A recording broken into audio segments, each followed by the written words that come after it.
Hey, welcome to Comics Characters Chronology. That's a mouthful. I'm your host, Rhett, and be sure to like, subscribe, hit the notification bell, follow, all that jazz. Today, we're diving in on Spider-Man, his second appearance, which comes from the first story of Amazing Spider-Man #1. So let's start with the cover. All right, kind of an interesting cover. We see the Fantastic Four on here. Now, this actually doesn't relate to this episode's story, but rather the one that we'll be talking about next time.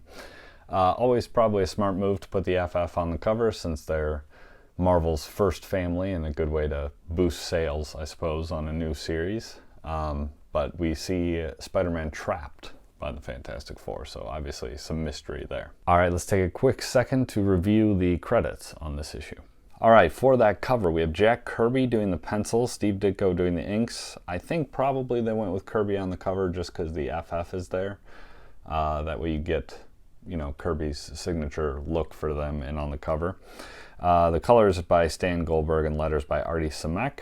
And on the inside, Stan Lee on the script, Ditko on the pencils and inks, Stan Goldberg on the colors, and letters by John D'Agostino.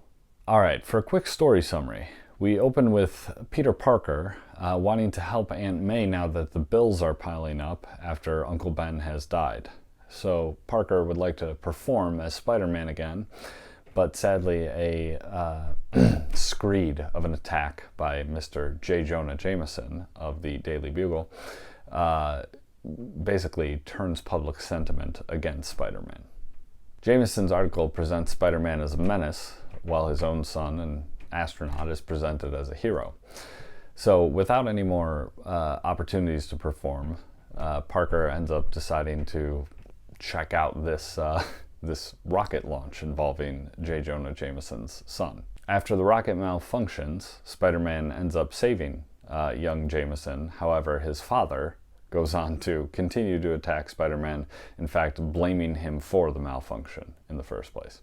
All right, this issue does not seem to think too highly of the FBI, because Jameson's completely unfounded and zero evidence attacks against Spider-Man are taken seriously by the FBI, and Spider-Man is now a wanted criminal, according to them. All right, so for some quick character notes here, Spider-Man actually briefly flirts with the possibility of becoming a thief in order to help Aunt May cover his bills. And this certainly in Marvel fashion makes the character of Spider-Man a little more relatable.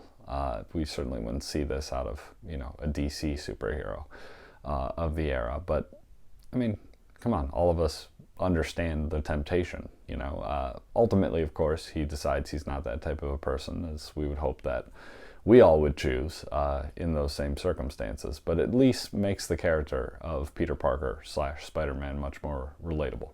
All right, in this issue we are introduced to Spider-Man's not greatest foe, but perhaps most persistent foe, one J. Jonah Jameson. He's kind of just a constant low-grade headache for Spider-Man, whereas some of his other enemies sort of come and go. Jameson's kind of always there. All right, lastly, the story ends with the fate of the Spider-Man identity up in the air. How is he going to deal with this matter of the FBI now even wanting him, as well as the public viewing him as a menace, thanks to Jameson's attacks.